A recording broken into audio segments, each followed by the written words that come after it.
Cumpre a nossa Constituição e descumpre a lei. E esse descumprimento, essa negligência, essa política medíocre do governador do estado de São Paulo nos coloca em situação de miséria. A Sabesp, ela vai fazer uma captação de água no nosso município que deve render, ao longo de 20 anos, cerca de 3 bilhões de reais para eles. Um investimento de um consórcio da ordem de 1 bilhão e 600 milhões de reais. E o governador, através da presidente da Sabesp, ele anuncia um investimento para Juquitiba de 32 milhões para o saneamento.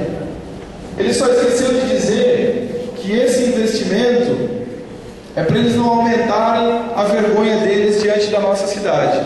Porque imagina o estado vexatório desse governador em vir captar água da nossa cidade para abastecer Barueri, sendo que em Juquitiba, no Barnabés falta água, no Justino falta água, nos Padeiros falta água, na Senhorinha falta água, em diversos bairros faltam água.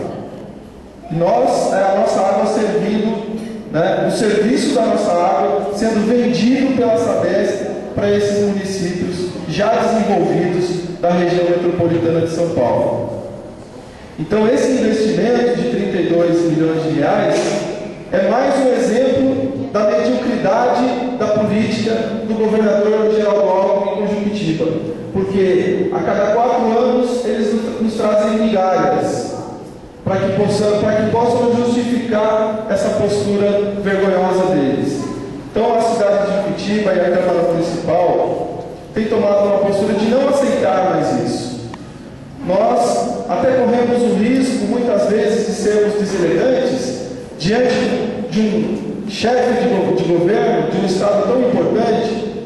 No entanto, são 38 anos que nós vivemos nessa situação. E se não enfrentarmos isso, se cada cidadão de Juquitiba não entender a importância da compensação financeira para a nossa cidade, nós vamos continuar nos degladiando entre governos que passam, entre governos que estão, entre Câmara e governo, entre sociedade e Câmara. Vamos ficar nos culpando até o momento em que a nossa cidade chegar no caos, porque nós caminhamos para isso. Nós vemos a saúde de Juquitiba como está difícil, nós vemos a questão do transporte e diversas outras. Então eu quero, para finalizar, dizer que a Câmara está empenhada na compensação financeira e essa compensação financeira eu tenho certeza que vai possibilitar para nós atendermos melhor as nossas crianças e os nossos adolescentes, oferecendo perspectivas de vida, emprego, saúde, esporte, lazer e segurança.